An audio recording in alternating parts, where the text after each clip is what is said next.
Hey, everybody. Welcome to episode 10 of our podcast, Untamed Terrain, where we share our experience traversing life's chaos. Yes, my name's Tommy. I'm Laurie, and we are your hosts for this podcast. We don't ever share that job with anybody else. Well, eventually we'll have We some might, guests in here. we might invite some on. I know some of the Yeah. kids want to get involved. Yeah, that'll be a show in itself. Yeah, to learn a little bit more about us, catch up on these episodes. You've missed 9 so far. Good, gritty, embarrassing, hilarious. Yeah, they've covered all the gamut of emotion for sure.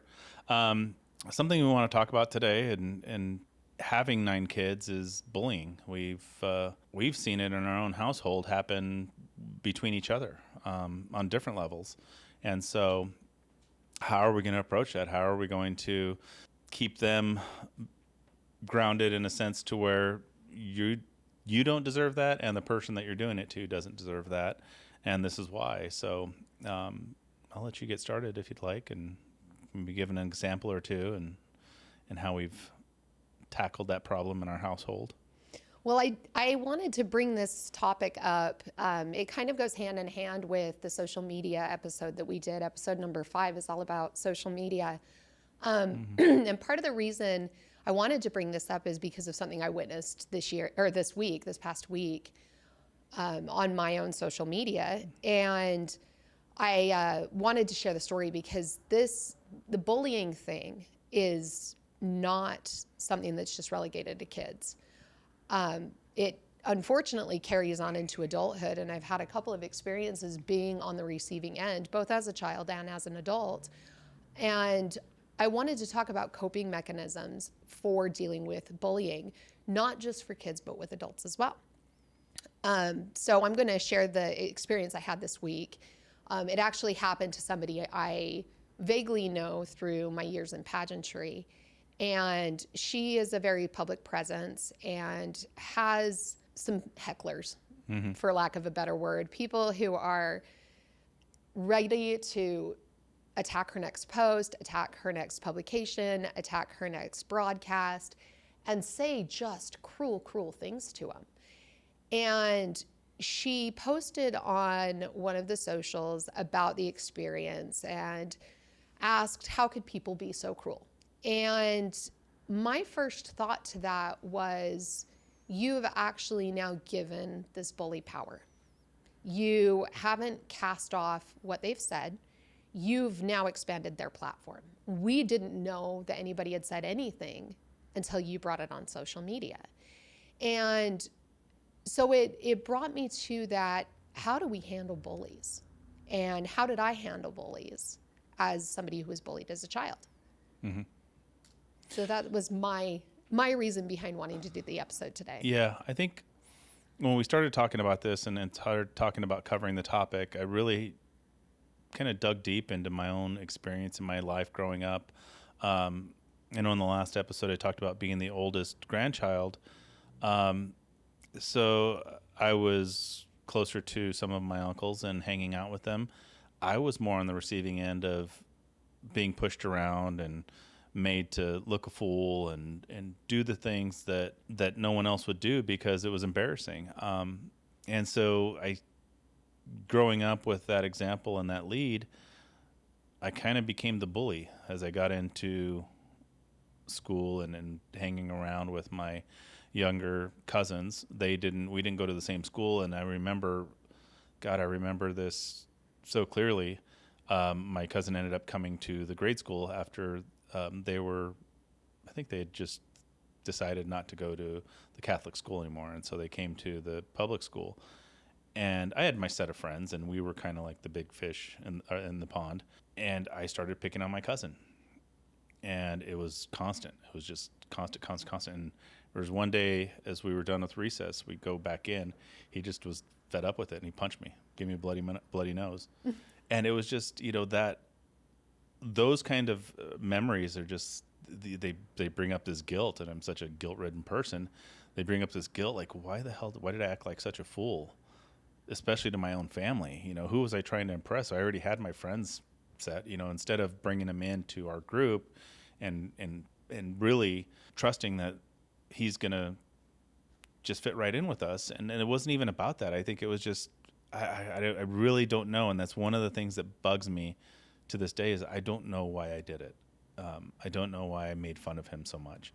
And we're fine. We've always, we grew up together. We're the same age.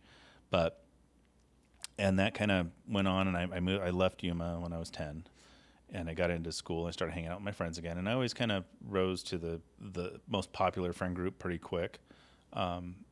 We had another friend that his parents smoked nonstop, so his clothes always smelled like cigarettes.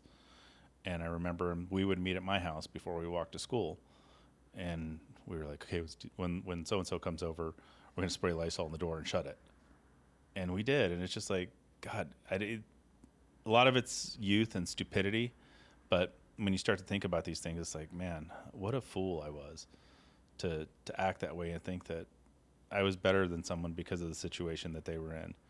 And so, my views on it now, and especially with the kids, if they have any sign of that happening, which it happened in our own household between the kids, whether it was meant directly or not, it still came across that way, and that's how it was handled. And then we had to have some really long, hard conversations with our kids about, what makes you think that you have the right to put someone down or to use them for your own entertainment or enjoyment, like in a really off-putting way. Right. Well, I want to thank you for sharing your experience, kind of having been a bully as a kid. And I think all of us at some point in time have worn that hat. Yeah. My experience, it's so funny. I know I had talked about this in a previous episode. when I was bullied and I realized that I couldn't run from it, I came up with an interesting coping tactic. And my coping tactic was to be the first person to point out something that was awkward or uncomfortable about myself. Because in my experience, if I could take that wind out of the bully's sail, then they had nothing to hurt me with anymore. So if they made fun of the fact that I wore sweats all the time, I'd say, yeah, I wear sweats all the time. I'm the slob. Or if they made fun of me, if they called me a nerd because I was carrying my books between classes, yeah, I am totally a nerd. Like, you have no idea. I hoard office supplies. So I would point out the issue that they would tease me about, because then it was no longer funny for them to bring it up because I acknowledged it. And even if it wasn't true, I would still acknowledge it. Like, I remember one time somebody, and I'm not saying this out of judgment, it's just so not in character with who I ever was. Somebody said that I was a raging, raving lesbian. And I was like, oh yeah, that's totally me. I am absolutely after women, like, yuck on boys. And it was laughable because they wanted to hurt me. And it was something that was totally not true. But as soon as I played into what they wanted people to believe about me, it was no longer fun for them to pick on me. Yeah. Did you ever have anyone that was persistent about trying to get you to react in the way that they wanted you to react? Oh, probably. I can't say that I ever did. I actually had, and this was as an adult, I've had a couple of experiences where one particular person who I've never even met has had it in for me. She probably still does. And she would stalk my social media posts. She would call people that I worked with. This was while I was competing in pageants. One time she called my directors after I had won a big pageant. And she was just hell-bent on destroying me, on publicly humiliating me. And it was kind of gratifying because I came to the realization when she sent an email at 3:00 in the morning in the United Kingdom. I checked the timestamp on when it arrived in the US. It was 3:00 in the morning, and this woman was losing sleep over me. And I thought, you know what? I would not even recognize you if I passed you on the street, and you probably know every pair of shoes I own. Yeah. I can't believe I have this much power over you, and I've never even met you. who's the loser now? Right. I think it's a great way to look at it, because you've got someone who's putting so much effort into making your life miserable that, what kind of life do you have to where you can spend all this time doing that and still feel good about yourself? Well, not only that, but it motivated me to do better. If you're watching me this closely, I want you to see me succeed. Yeah. And I motivated me to work harder. Yeah, it's not an easier way to shut someone up than to succeed at something that they're assuming that you're going to fail at, or they want you to fail at. So, looking into that, it's funny because it took me a long time to kind of stop trying to be the funny person, be the necessarily the class clown, but it was I think the last example that I have, I was actually working at a restaurant, so it was back in early 2000s, and this one guy always, we always kind of poked at him and gave him crap, but we always thought he could take it. And I remember we had emptied some eggs, poke a hole in the eggs, empty the inside of blow the egg out, and you've got a shell. And I kind of tossed him an egg because he was doing something in the kitchen. And then I went up and smashed the empty egg on his head. And he's like, and I accidentally knocked his glasses off and they broke. And he just lost it. He was like, quit effing with me. Quit. Why are you guys always doing this? And then I think that at that point, I'm like, all right, this isn't funny anymore. This isn't, this is terrible. And it really, not that I had a complete change on that particular day, but watching his reaction and the pain and the hurt that it caused somebody because we were just joking around. It's like, all right, there's no good that's going to come out of this. And so it was at that point that I started to realize, all right, you've got to start just being there for people and not tearing them down when you get a chance. It wasn't that I was always doing that, but I was doing it for a laugh at certain points. And I think that kind of set the tone to how I wanted our kids to be and who I wanted them to be. So when we're driving down the road and we see someone with a flat tire, we'll pull over and ask them if they need help, maybe change a tire for them. The kids have, I think, had one example of that when they were in the vehicle, but they know that that's something that I'll look at or do. And they even asked me once, a few years back, hey, aren't you going to stop and help that person? It's like, I'd rather guilty. have that. Yeah. I'm like, yeah, okay, let me turn around, and get over it. And so I want them to be able to be there to lift people up. I mean, and I think that's just in general how we want our kids to grow up, but not intentionally knock someone down because they found a goofy picture of them, or they, watch this and they're going to trip somebody at school and make a fool of them. It's like, you aren't getting any kind of accolades from those that matter. That's for sure. Right. And so I think for the most part, they've made some mistakes, but it's not going in the direction that we want them to go. I agree. It's interesting. You pointed out how you want to, for lack of a better term, you want to raise your kids to make the world better. You want to raise your kids to be helpful. When I was listening to you talk about being a bully, not that you are, because you definitely are not. You are one of the kindest, most generous people I've ever met. Definitely somebody who is willing to help out when needed, especially, and you would give people the shirt off your back. But as you were talking about your experience having been on the delivery end of bullying, it made me think about your question about why. And I think the why to bullying is the same as the why people join gangs. They need a place to belong. They want a place where they're accepted. They want to be surrounded. They want to be appreciated. They need a circle. And I think it happens probably more so, and I think statistics probably back me on this, in situations where there's not a solid family. Yeah. And these kids will reach out where either there's divorce in the home, or there's a single parent home, or they're in an intact family, but there's a lot of conflict in the home.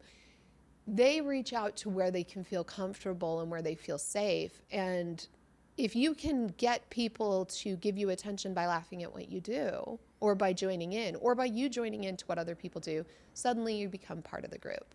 And even if it's not for a good reason, you feel like you belong. Yeah. I think a lot of that two came from athletics, whether it was football, baseball, or, those were my two biggest sports growing up, baseball especially. There was always practical jokes. There was always somebody being made fun of. And is there a place in sports for it? There shouldn't be, but there always is, and it's not something that's going to go away. But if there's one particular person always taking the butt of the joke, then no. It kind of, and I'll stay in sports the rest of my life if I had to, or if I had the opportunity, but it's just, there's origins, and there's like you said, you're trying to fit in, you're trying to be part of a group, you're trying to fill a void that was lost for you somewhere along the line, whether it was through your parents or through another set of friends who let you down, and you don't want to lose this connection to people. I think it's important that we emphasize to our children having empathy for that, because we all feel it. There's a lot of misanthropy out there now, but I don't think anybody is really believes that they don't want anybody in their lives. Right. They may have been hurt to the point where it's safer to be alone. It's part of the reason I don't have any friends. But I don't want to be alone. I don't want people to not be in my life. And I think as long as we remind our children that we all have that essential need, they're able to look at situations like bullying with a little bit different perspective. I don't know how into detail you want to get about what happened in the family. I would let you tell the story rather than me, if you're comfortable with that. But it's really important, and what was important for us to point out, and what was important for me to point out in another instance where I was bullied on social media by a group of people that I thought were my friends. I kind of went to one of the ringleaders and said, you have a big, powerful voice. People listen to you and people emulate you because you're what people want to be. And I can take the crap you were saying about me online because I've got pretty strong shoulders. This is not the first time somebody's put a target on my back, and it's not going to be the last time. But you're going to put this target on somebody else's back who may not be able to handle it the way I do. And are you going to be prepared for the consequence of choosing the wrong target? Are you going to be prepared for the consequence of causing somebody else the pain that leads them to self-harm, the pain that leads them to committing suicide, the pain that cripples them? And that's something I know that we talk to the kids about. You don't know how strong your target is going to be, or what the long-term consequences are going to be of what you did. And you almost have to be extreme to give them the example of, hey, this person could be already struggling with acceptance, already struggling with self-worth, and that one picture that you took of them and pass it on to another group could just be like, God damn it, this is it. I'm tired of it. I'm sick of all of this happening. And it could, what happened, or what they did could not be related at all to what the person was going through in the first place, but it couldn't be the straw that broke the camel's back, to say. And I think for the most part, the kids have all learned their lesson and how to treat each other, especially, but that also needs to be a big step towards how they're reacting to other kids and other friends at school or in groups. In sports now, a couple of them have been through some different teams and different athletics, to where you guys should be there to lift each other up and help each other get through whatever it is. You're down by 5 runs. You got to help your teammates get through this. You got to lift them up instead of telling them they suck, or you can't swing a bat. You're terrible. Your swing looks like trash.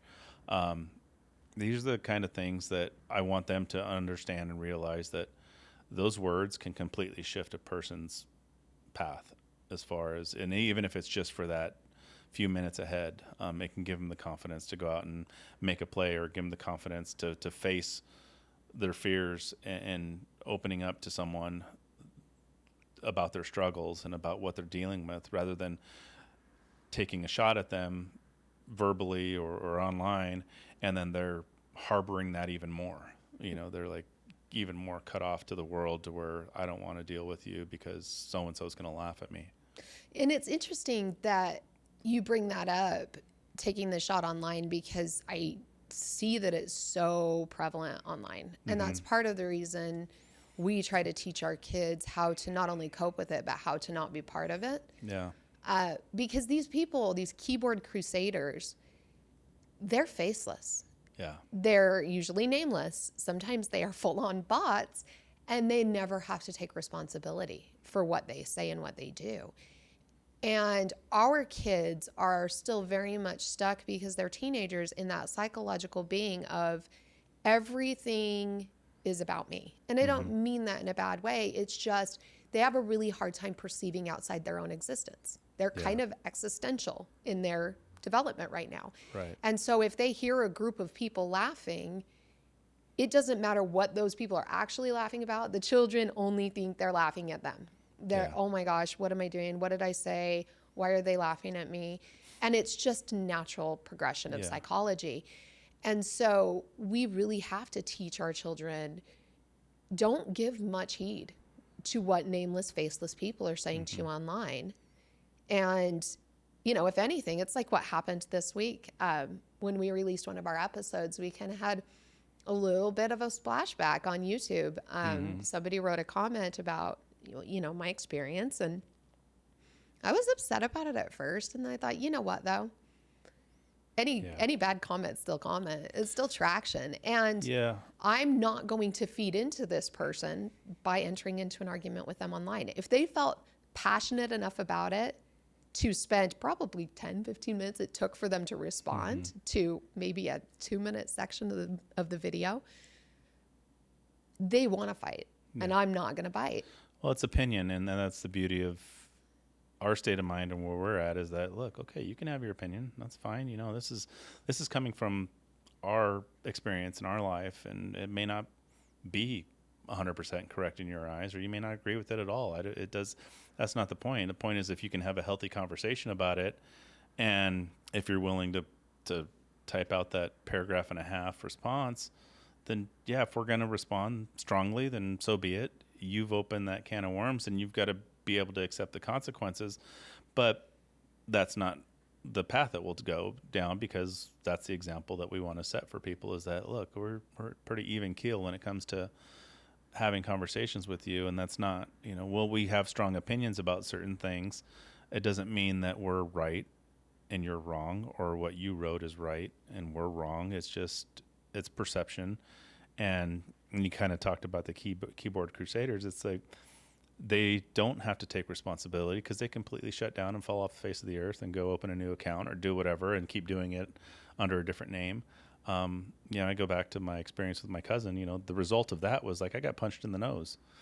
It's like it was old school and it worked because I sure in the hell didn't do it anymore. But it was face to face. Yeah, it was face to face. And that's the thing is that when we had issues, you had to work it out one way or another. And it wasn't that the violence was the correct answer, because it never is, but it was a reaction to the pressure that he was constantly put under.